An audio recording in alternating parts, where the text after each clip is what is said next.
नमस्कार दोस्तों, कैसे हो आप सब लोग। एक बार पुनः स्वागत है आपका आपके अपने YouTube channel LSG online classes में। तो दोस्तों, पिछली क्लास में हम पढ़ रहे थे प्रश्नावली 8.1। प्रश्नावली 8.1 के कुछ सवाल हमने करवा दिए थे, 5 सवाल तक हम करवा चुके थे। आज हम शुरू करेंगे प्रश्न नंबर 6 से। तो दोस्तों, आशा करते हैं कि आपको अच्छा समझ आ रहा होगा। आप घर बैठ के इस फ्री स्टडी मटेरियल का पूरा लाभ उठा रहे होंगे, जहां आपको सब कुछ प्रॉपर तरीके से मिल रहा है, एक एक सवाल आपको मिल रहा है, आपको कोई परेशानी होने की जरूरत नहीं है। हम आपके साथ हैं। आप अच्छा पढ़े, अच्छा रहे, अच्छा खाए, यही हमारी आशा है। तो दोस्तों, आज हम शुरू करेंगे प्रश्नावली 8.1 का सवाल नंबर 6। सवाल नंबर 6 से तो दोस्तों, अधिक से अधिक दोस्तों को शेयर करें, जिससे अधिक से अधिक दोस्तों तक ये वीडियो पहुंच सके और गर्मियों की छुट्टी में वे भी इन वीडियो का लाभ ले सके, वो भी इन क्लासों का लाभ ले सके जो घर बैठ के उनको निःशुल्क मिलने वाली हैं। ठीक है दोस्तों, चलिए। तो जिन दोस्तों ने हमारे चैनल को सब्सक्राइब नहीं किया है, वो इस चैनल को सब्सक्राइब कर ले तथा आने वाली वीडियो के लिए बेल आइकन को जरूर दबा ले, जिससे आने वाली जो भी वीडियो हैं जो आपको प्राप्त हो सके, आप उनको पढ़ सके, आप उनका लाभ उठा सके। ठीक है दोस्तों, तो चलिए बिना किसी देरी किए हम आज की क्लास को चालू करते हैं। और आज की क्लास है हमारी कौन सी, किस पे है। हम पढ़ रहे थे प्रश्नावली 8.1 और प्रश्नावली 8.1 के सवाल नंबर 5 तक हम कर चुके थे। आज हम करेंगे सवाल नंबर 6। आशा करते हैं कि आपको प्रश्नावली 8.8 के जो बेसिक था वो आपको समझ आ गया होगा कि हमें क्या करना है। प्रश्नावली 8.1 से यहाँ पे एक सवाल आएगा आपके बोर्ड के एग्जाम के अंदर। तो चलिए दोस्तों, हम आपको प्रश्नावली 8.1 का प्रश्न नंबर 6 की ओर लिए चलते हैं कि प्रश्न नंबर 6 देख लेते हैं। प्रश्न नंबर 6 है क्या, वो हम देख लेते हैं।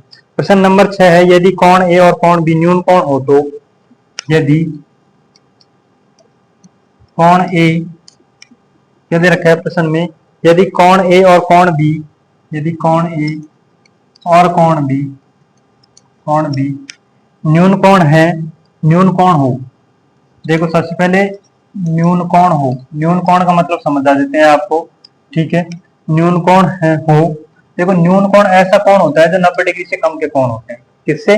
90 डिग्री से कम के कोण को क्या कहते हैं? न्यून कोण कहते हैं। और 90 डिग्री के कोण को क्या कहते हैं? समकोण कहते हैं। ठीक है, ये कोण ए और कोण बी न्यून कोण हो जहां cos ए बराबर cos बी। जहां क्या दे रखा है?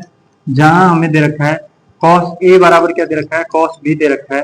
ठीक है, cos ए बराबर cos बी हो तो दिखाइए, हो तो दिखाइए, दिखाइए कि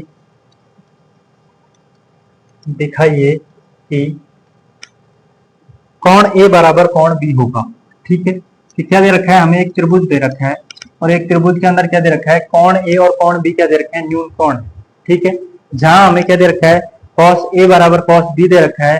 तो हमें दिखाइए कि क्या, हमें क्या ही दिखाना है कि कोण ए बराबर कोण क्या होगा? कोण बी होगा। ठीक है, चलो अब हम इसका सॉल्यूशन करते हैं यहाँ से। चलिए, तो यहाँ से हम सॉल्यूशन करते हैं। देखो, हमको सबसे पहले क्या क्या दे रखा है वो देख लेते हैं। तो प्रश्न मैं समझता हूँ कि सबके समझ आ गया होगा।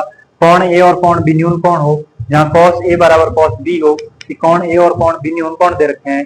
न्यून कोण का मतलब ऐसे कोण जिनका मान कितने डिग्री से कम होता है? 90 डिग्री से कम होता है।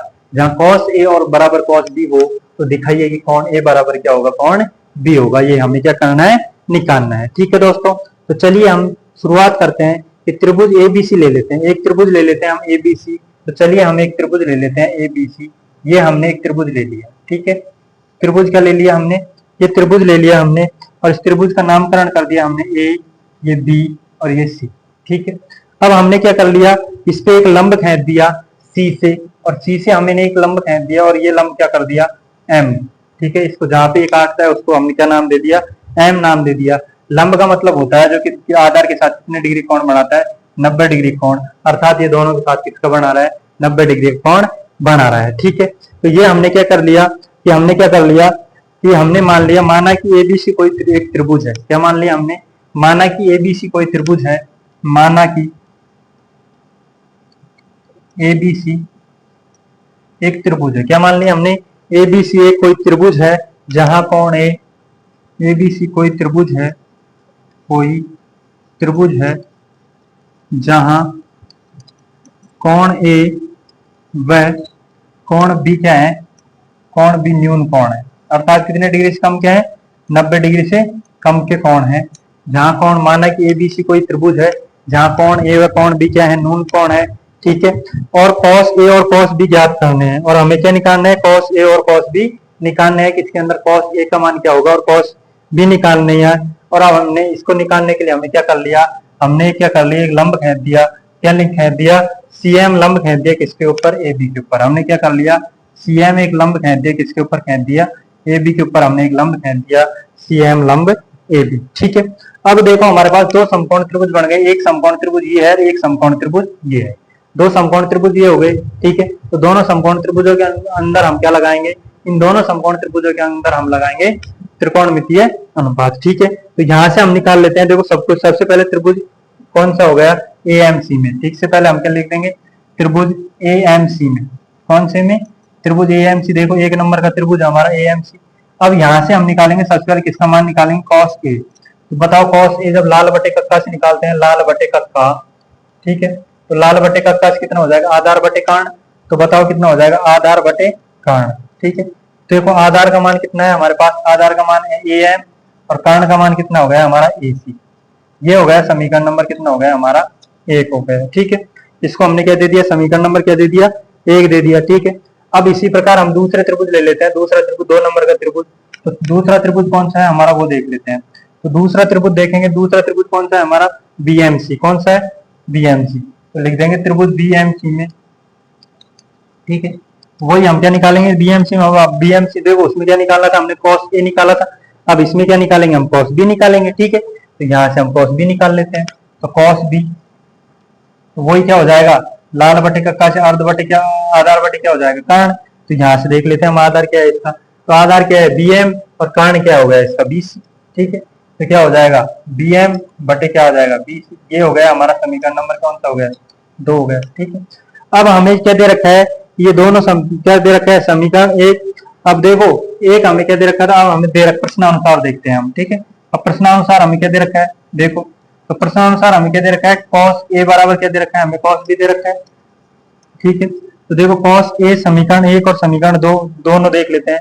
कॉस ए का मान कितना है, ए एम बटे ए सी, ठीक है। तो ये क्या आ गया हमारे पास, ए एम बटे ए सी। और ये कितना है हमारा, बी एम बटे नीचे कितना आ गया, बी सी, ठीक है। तो ये हमारा क्या आ गया, ए एम बटे ए सी बराबर बी एम बटे बी सी, ठीक है। अब देखो जब हम ये देखते हैं, तो देखो ये जब दोनों भागों में बांट रहा है इसको बराबर, तो हम क्या लिख देंगे, ए एम बटे क्या लिख देंगे हम, इसको वज्र गुणा कर देंगे, इसको ऐसे गुणा कर दे, इसको ऐसे गुणा कर दे। तो हमारे पास क्या आ जाएगा, ए एम बटे तो बी एम, ठीक है। और ए सी बटे कितना आ जाएगा, 20, ठीक है। ये हमारे अनुपात आ गए, ए एम बटे बी एम बराबर कितना आ गया, ए सी बटे बी सी आ गया, ठीक है। अब देखो जब ये, और हमारे पास देखो एक भुजा, हम यहाँ देखते हैं तो देखो बताओ ये भुजा सुबेनिष्ठ है नहीं है, इसके अंदर भी आ रही है, इसके अंदर भी आ रही है। तो सी एम बराबर क्या हो गया, सी एम हो गया। तो एक हमारी तरफ से और लिख देते हैं हम, सी एम बराबर सी एम। कारण क्या है, उभयनिष्ठ है। यहाँ तक किसी कोई दिक्कत, ठीक है। अब आपने सर्वांग समता के नियम, समरूपता के नियम देखे होंगे। तो देखो जब हम दोनों, देखो तीनों भुजाएं बराबर हो गई इसकी, ठीक है। तीनों भुजाएं सर्वांग समानुपात में हो गई। तो त्रिभुज कौन कौन से हो गए, त्रिभुज हम दोनों त्रिभुजों क्या करते हैं, समरूप करते हैं। त्रिभुज ए एम सी कौन सा हो गया, त्रिभुज ए एम सी। और ये समरूप हो जाएगा कौन से त्रिभुज के, ये हो जाएगा त्रिभुज कौन से के, बीएमसी के। कौन से के, बीएमसी के। कौन से नियम से, कौन सा हो गया, एस एस एस समरूपता से। कौन से, S S S, S S का मतलब क्या हो गया, भुजा भुजा भुजा समरूपता से, ठीक है। जब तीनों भुजाएं किसमें आती है, समानुपात में होती है, तो कौन से, किसकी, एस एस एस समरूपता नियम का पालन करता है। और ये जब समरूपता का पालन करेगा, तो हम इसका मतलब क्या हो गया, उसके जब भुजाएं समानुपात में होती है तो कौन क्या होते हैं, उसके बराबर होते हैं। तो कौन बराबर हो जाएंगे, क्या लिख देंगे हम, कौन ए बराबर कौन बी। और यही हमें क्या करना था, सिद्ध करना था, ठीक है। तो हम क्या लिख देंगे, अतः कौन ए बराबर कौन, क्योंकि समरूप त्रिभुज के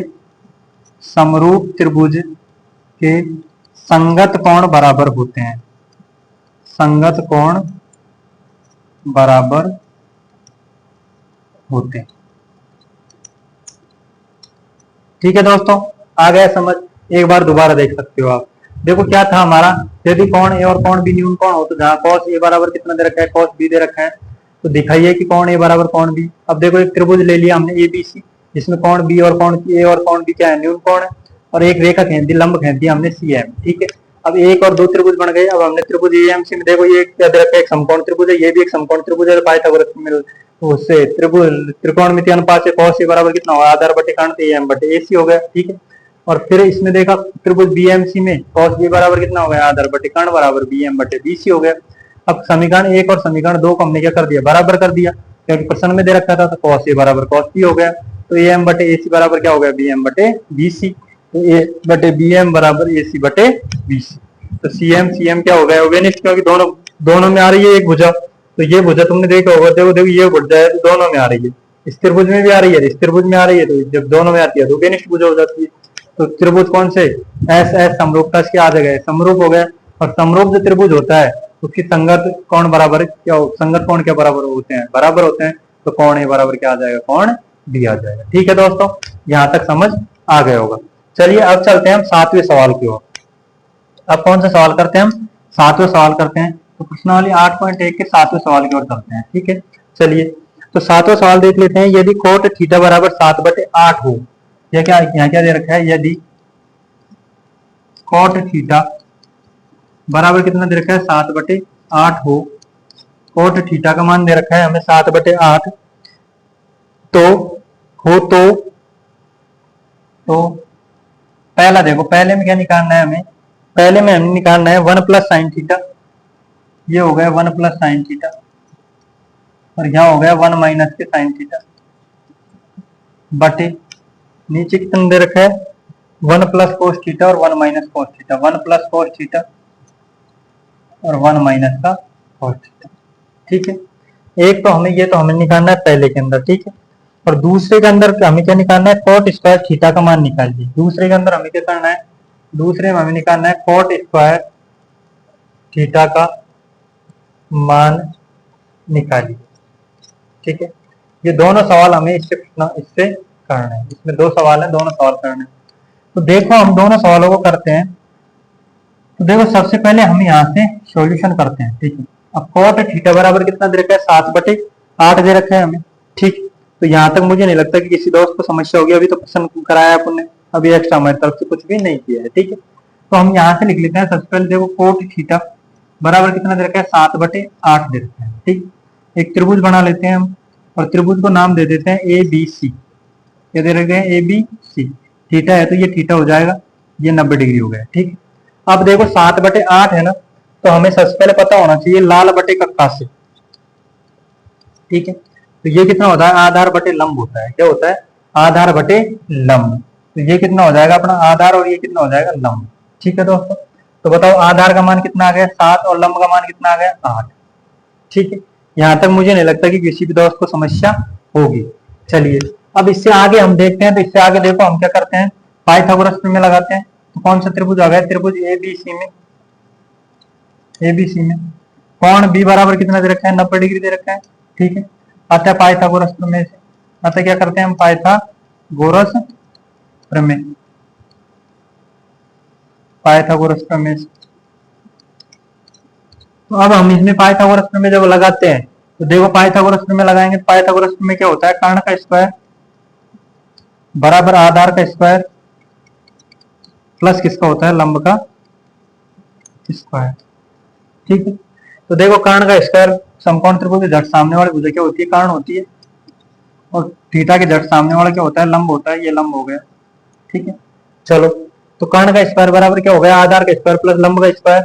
तो कर्ण का स्क्वायर तो हमें निकालना है भाई, कर्ण का स्क्वायर तो निकालना है। आधार का स्क्वायर कितना दे रखा है, 7 का स्क्वायर, और लंब का स्क्वायर कितना दे रखा है, 8 का स्क्वायर। तो यहाँ से कर्ण का स्क्वायर लिखेंगे के स्क्वायर, 7 का स्क्वायर 49 होता है, 8 का स्क्वायर कितना होता है, 64 होता है। जब दोनों को जोड़ेंगे हम तो के बराबर कितना आ जाएगा, रूट कितना आ जाएगा, 113। तो ये किसका मान आ गया अपने पास, कर्ण का मान आ गया। ठीक है, तो ये सारे मान आ गए अपने पास, आधार आ गया, लंब आ गया, कर्ण आ गया। तो यहाँ लिखेंगे हम। ठीक है, तो यहाँ लिख देंगे आधार बराबर कितना है 7, लंब बराबर कितना है 8, और कर्ण बराबर कितना है रूट 113। ठीक है, देखिए एक बार दोबारा देख लीजिए, आधार का मान कितना था 7, कर्ण का लंब का मान कितना है 8, और कर्ण का मान कितना आ गया 113। ठीक है दोस्तों, यहाँ तक समझ आ गया होगा आपकी। अब चलिए हम पहले सवाल देखते हैं। सबसे पहले पहला सवाल, तो पहला सवाल क्या दे रखा है हमें, पहला सवाल देख लेते हैं। पहले सवाल हमें दे रखा है कि 1 plus sine theta, 1 - sine theta. ठीक है, तो यहाँ देखिए 1 प्लस साइन थीटा और 1 - साइन थीटा। फिर दे रखा है 1 प्लस कॉस थीटा और 1 - कॉस थीटा। मतलब हमें किस किस की जरूरत पड़ेगी, साइन थीटा और कोस थीटा की जरूरत पड़ेगी। ठीक है, तो हम यहाँ से सबसे पहले साइन थीटा का मान निकाल लेते हैं। तो साइन थीटा बराबर कितना होता है, लंब बटे कर्ण। तो बताओ लंब का मान कितना है 7 और कर्ण का मान कितना है √113। ठीक है, उसी प्रकार हम उधर से निकालते हैं, किसका निकालते हैं, कोस थीटा का। कोस थीटा बराबर क्या होता है, ये आधार बटे लंब होता है, आधार बटे कर्ण होता है। तो आधार का मान कितना है 8 और कर्ण का मान कितना हो गया √113। ठीक है दोस्तों, घबराने की बिल्कुल भी जरूरत नहीं है। अब हम केवल इसके अंदर मान रखेंगे, इसके अंदर। ठीक है, मान रख देते हैं। तो मान रखेंगे तो 1 प्लस साइन थीटा, तो √113 और 1 माइनस 7 बटे √113। फिर इधर नीचे आएंगे तो ये कितना हो जाएगा 1 प्लस 8 बटे √113, क्योंकि इसका मान कितना है कोस थीटा का, 8 बटे, और ये कितना हो जाएगा 1 माइनस 8 बटे √113। अब आपको एक चीज दिख रही होगी यहाँ पे, जब यहाँ पे वो ऊपर देखते हो तो आपको दिख रहा है a प्लस बी और a माइनस बी, और नीचे भी आप देख रहे हो तो क्या आ रहा है a प्लस बी और a माइनस बी, ऐसा कुछ दिख रहा है आपको। ठीक है, और जब ये होता है तो क्या हो जाता है a² माइनस b², और ये हो जाएगा a² माइनस b²। ठीक है, ऐसा कुछ दिख रहा है आपको। देख लो ऊपर, देखो ऊपर देखो 1 प्लस 7 बटे √113, 1 माइनस 7 बटे √113, एक प्लस है एक माइनस है, यहाँ पे भी एक प्लस है और एक माइनस। ठीक है दोस्तों, चलिए तो आगे करते हैं इससे। तो देखो a² मतलब कितना करते हैं, 1 का स्क्वायर कितना होगा, 1 ही होगा, माइनस 7 बटे √113 का स्क्वायर कर लेते हैं, 7 बटे √113 और इसका स्क्वायर बटे नीचे कितना आ जाएगा, 1 का स्क्वायर 1 ही होता है, प्लस ये कितना हो जाएगा, वही माइनस आएगा, सॉरी।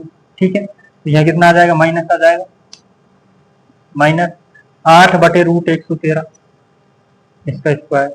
ठीक है, तो देखो 1 का स्क्वायर कितना होता है, 1 ही होता है, तो मैं यहाँ से आगे यहाँ कर लेता हूँ।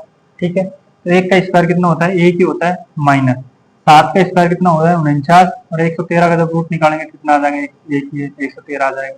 1 माइनस 8 का स्क्वायर कितना होता है 64, और ये भी कितना हो जाएगा 113। ठीक है, यहाँ देखो 1 लगाएंगे, यहाँ भी 1 लगाएंगे, तो यहाँ कितना आ जाएगा, देखो दोनों का एलसीएम लेंगे 113, तो ये हो जाएगा 113 माइनस कितना हो जाएगा 49, और यहाँ भी दोनों का एलसीएम कितना आ जाएगा 113, तो ये हो जाएगा 113 माइनस कितना हो जाएगा 64। ठीक है, जब दोनों का मैच देखो इसको इससे गुणा कर देंगे, तो हम क्या कर देंगे, एक दूसरे को ऊपर नीचे ले जाते हैं। देखो इनको गुणा कर देंगे, इनको गुणा कर देंगे, तो ठीक है, तो कितना आ जाएगा अपना 113 में से 49 जाएंगे, कितने बचेंगे 64, 64 बटे 113, और यहाँ से कितना जाएगा, ये ऊपर जाएगा 113 तो ऊपर चला जाएगा, नीचे कितना आ जाएगा 49, 113 से 113 कट गया, कितना आ जाएगा 64 बटे 49, कितना आ जाएगा अपना आंसर आ जाएगा। ठीक है, तो बताओ इसका आंसर कितना आ जाएगा, इसका आंसर आ जाएगा 64 बटे 49 बटे 64, तो 49 बटे कितना आ गया 64 आ गया। कुछ गड़बड़ की है क्या यहाँ पे, देखो 113 में से 49 गए, तो 113 में से 49 जाएंगे। ठीक है, चलो एक बार दोबारा देख लेते हैं इसको। तो देखो ये कितना आया था sine theta, 1 plus sine theta, तो ये कितना हो गया 1, 7 का स्क्वायर कितना हो गया 49, 49 बटे 113। ठीक है, तो यहाँ से 49 बटे 113 इसका आ गया। उसके बाद इसका कितना है, आगे देखो इसका कितना, एक कुछ गड़बड़ की है क्या इसने, यहाँ पे साइन थीटा का मान कितना आया था 60 बटे रूट,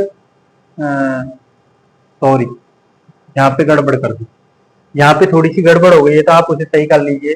देखो यहाँ पे गड़बड़ क्या है, लंब का मान कितना आया था अपने पास 8, जबकि आप उन्हें आधार का मान रख दिया यहाँ पे। ठीक है, तो यहाँ पे हम दोबारा चेंज करेंगे, यहाँ पे ये आएगा 8 बटे √113 और यहाँ आएगा 7 बटे √113। ठीक है, ये गड़बड़ हो गई हमसे, थोड़ी सी पढ़ने में गड़बड़ हो गई, तो ये चेंज हो जाएगा सारा। तो जहाँ जहाँ 7 आ रहा है वहाँ 8 कर दीजिए। ठीक, तो यहाँ 7, यहाँ 7, और यहाँ भी कितना आ जाएगा, यहाँ 7 आएगा। ठीक है, तो यहाँ आ जाएगा 8, यहाँ 8 आएगा, यहाँ 7 आएगा, यहाँ 7 आएगा। ठीक है, इससे आगे हम जाएंगे तो देखो और हमारे क्या क्या चेंज होगा, ये भी चेंज होगा और ये भी चेंज होगा। ठीक है, तो ये चेंज क्या होंगे, यहाँ 8 आएगा और यहाँ पे कितना आ जाएगा, 7 आ जाएगा। इसी प्रकार अगले में हम जाएंगे तो यहाँ पे देखो यहाँ चेंज हो जाएगा, क्योंकि हमने इसका वर्क करेंगे तो ये आएगा, यहाँ पे आएगा 64 और यहाँ पे आएगा 49। ठीक है, ये भी चेंज हो जाएंगे। तो यहाँ पे हमसे गड़बड़ हो गई थोड़ी, तो यहाँ पे आएगा 64, यहाँ पे आ गया 49। ठीक है, तो यहाँ कितना आ जाएगा, 64 और यहाँ कितना आ जाएगा, 49। ठीक है, तो ये यहाँ भी चेंज हो जाएगा। तो यहाँ पे कितना हो जाएगा, यहाँ कितना आ जाएगा, 49, यहाँ आएगा 49 और यहाँ आएगा 64। तो आंसर कितना आ जाएगा अपना, 49/64। ठीक है, चलो एक बार दोबारा देख लो। दोबारा क्या है हमारा, देखो ए बराबर 7 आ गया, एल बराबर 8 आ गया, के बराबर √113 आ गया। यहाँ तक मुझे नहीं लगता कि किसी भी मित्र को समस्या होगी। ठीक है, तो यहाँ से 1 + sin थीटा 1 - sin थीटा और 1 + cos theta 1 - cos theta. sin theta और cos थीटा का मान 8/√113, इसका मान कितना आ जाएगा, 7/√113। तो 1 + 8/√113, 1 - 8/√113, तो 1 + 7/√113 और ये कितना आ जाएगा, 1 - √113। तो यहाँ से हमने a² - b² से सॉल्व कर दिया। a² - b² सॉल्व करने के बाद ये आ गया और ये आने के बाद हमारा आंसर कितना आ गया, 49/64। ठीक है, अब चलते हैं दूसरे सवाल की ओर। दूसरा सवाल क्या था हमारा, cot² थीटा का मान कितना होगा, ये हमें निकालना था। ठीक है, तो सबसे पहले हमें cot थीटा का मान निकालना है। तो cot थीटा बराबर क्या होता है, देखिए लाल बटे कक्का लगाएंगे हमें अब वापस इसमें, तो ये हो गया लाल बटे कक्का। ठीक है, तो क्या कितना हो जाएगा, आधार बटे लंब हो जाएगा। तो देखो हमारे यहाँ से देख लेते हैं आधार और लंब का मान कितना है। तो आधार का मान कितना है, 7, लंब का मान कितना है, 8। तो ये कितना हो जाएगा, 7/8 और फिर इसका स्क्वायर करना है, तो इसका स्क्वायर कर लेते हैं। ठीक है, इसका स्क्वायर करेंगे, 7 का स्क्वायर 49, 8 का स्क्वायर 64। तो इसका आंसर कितना आ जाएगा, 49/64। ठीक है दोस्तों, आशा करते हैं कि आपको दोनों सवाल बखूबी समझ आ गए होंगे। ठीक है, तो आप एक बार इनको उतार लीजिए और पुनः जिन दोस्तों की समझ नहीं आ रहा वो एक बार पीछे देखे, पिछले वीडियो जरूर देखे। आप पिछले वीडियो देखोगे तो आप ये एक दूसरे से रिलेटेड वीडियो है तो आपको सब कुछ समझ आ जाएगा। ठीक है, यदि cot थीटा बराबर, देखो ये प्रश्नावली एक ऐसी प्रश्नावली है जिसके अंदर प्रश्न के अंदर ही उत्तर छुपा होता है। ठीक है, केवल हमें कुछ फॉर्मूले, कुछ चीजें लगा के जो हमें आती है उनको लगा के हमें उसको बाहर निकालना है केवल। ठीक है, तो देखो यहाँ cot थीटा बराबर 7/8 हो, तो यहाँ पे 1 + sin theta 1 - sin theta 1 + cos theta 1 - cos theta और cot² थीटा का मान हमें निकालना था। तो cot थीटा और cot थीटा का हमने यूज करके इसके तीनों अनुपात निकाल लिए, आधार, लंब और कर्ण का मान। तो आधार, लंब और कर्ण का मान हमारे पास ये आ गए और हमने इसके अंदर जो दे रखा था उसके अंदर हमने इसमें मान रख दिए। मान रखने पे जो हमारे आंसर आए वो हमारे आंसर यहाँ पे आ गए। ठीक है, ये हमारे आंसर आ गए, हमने कैलकुलेशन कर ली, कैलकुलेशन करने के बाद हमारे ये आंसर आ गए। ठीक है, तो इस प्रश्नावली से घबराने की आपको बिल्कुल भी जरूरत नहीं है, क्योंकि बहुत ही इजी प्रश्नावली है। ठीक है, तो आज का हम अंतिम सवाल करते हैं और आज का अंतिम सवाल है हमारा 8वां सवाल। ठीक है दोस्तों, तो चलिए हम 8वें सवाल की ओर देखते हैं। तो 8वां सवाल हमारा क्या है कि यदि 3 cot A, क्या दे रखा है हमें कि यदि 3 cot A बराबर 3 cot A बराबर 4 है, 4, तो जांच कीजिए क्या जांच करना है हमें, तो जांच कीजिए कि 1 - tan² A 1 - tan² A बटे 1 + tan² A 1 + tan² A बराबर cos² A minus sin² A है या नहीं, है या नहीं। ठीक है, ये हमें क्या करना है, चेक करना है। ठीक है, तो देखो यदि 3 cot A बराबर 4 है तो जांच कीजिए 1 - tan² A बटे 1 + tan² A बराबर cos² A माइनस sin² है या नहीं। ठीक है, चलिए तो हम इस सवाल को बिना किसी देरी की शुरुआत करते हैं। हमें सबसे पहले क्या होता है कि हमें पहले उसके अनुपात, देखो 3 cot A हमें दे रखा है, 3 cot A बराबर कितना दे रखा है, हमें 4 दे रखा है। ठीक है दोस्तों, तो यहाँ से हम cot A निकाल लेते हैं सबसे पहले। तो cot A बराबर कितना हो जाएगा अपना, 4/3 हो जाएगा। ठीक है, जब इसकी तुलना हम लाल बटे कक्का से करते हैं तो देखो ये हमारा क्या होता है, लाल बटे कक्का होता है। ठीक है, तो लाल बटे कक्का से इसकी तुलना करते हैं तो कितना आ जाएगा, आधार बटे कितना आ जाएगा, लंब आ जाएगा। तो बताओ आधार का मान कितना आ गया हमारा, ए बराबर कितना आ गया 4, और लंब का एल का मान कितना आ गया अपना 3 आ गया। ठीक है, क्योंकि tan का उल्टा क्या होता है, कोट होता है। तो हम सबसे पहले देखो हम त्रिभुज देख लेते हैं। ये हमारे पास त्रिभुज आ गया, ठीक है, और त्रिभुज ये है ए, ये है बी और ये सी। बी कौन क्या है, इसका समकोण है। आधार का मान कितना है 4 और लंब का मान कितना है 3। सबसे पहले हमें किसका क्या निकालना है इस त्रिभुज के अंदर, त्रिभुज एबीसी में पाइथागोरस प्रमेय लगाएंगे सबसे पहले। ठीक है, तो पाइथागोरस प्रमेय लगाएंगे तो कर्ण का स्क्वायर बराबर क्या होता है, आधार का स्क्वायर प्लस क्या हो जाएगा, लंब का स्क्वायर। ठीक है, अब देखो कर्ण का स्क्वायर तो हमें मान निकालना है, तो की स्क्वायर तो हमें निकालना है। आधार का स्क्वायर मतलब 4 चौक 16 और लंब का स्क्वायर 3 3 9, 16 और 9 कितने होते हैं 25। तो के बराबर कितने आ जाएंगे √25। तो के का मान कितना आ जाएगा 5। के का मान कितना आ गया अपने पास 5 आ गए। ठीक है, यहाँ तक कोई समस्या नहीं है। यहाँ तक अब तक जब हमने सवाल करवाए हैं वही सवाल हमारा यहाँ तक है। ठीक है, चलिए अब हमें क्या क्या किस के मान चाहिए, tan का मान चाहिए, cos का मान चाहिए, sin a का मान चाहिए। ठीक है, तो हम यहाँ से निकाल लेते हैं। ठीक है, तो सबसे पहले हम निकाल लेते हैं tan a। तो tan a बराबर कितना, किसका उल्टा हो जाएगा cot a का, तो 1/cot a ही होगा वो। ठीक है, और cot a का मान कितना है अपने पास, cot a का मान कितना था अपने पास 4/3, तो इसका उल्टा हो जाएगा 3/4। इसका मान कितना आ जाएगा अपना 3/4। ठीक है, यहाँ तक तो कोई समस्या ही नहीं। अब निकालेंगे हम sin a का मान। ठीक है, साइन ए बराबर कितना होता है, तो लंब बटे क्या होता है, कर्ण होता है। तो देखो लंब का मान कितना है अपने पास, यहाँ देख लेते हैं। तो लंब का मान 3 है, कर्ण का मान 5 है, तो ये कितना हो जाएगा 3/5 आ जाएगा। ठीक है, उसके बाद देखिए cos a का मान निकाल लेते हैं हम। और cos a का मान क्या होता है, आधार बटे कर्ण होता है। तो आधार का मान कितना है 4, कर्ण का मान कितना है 5।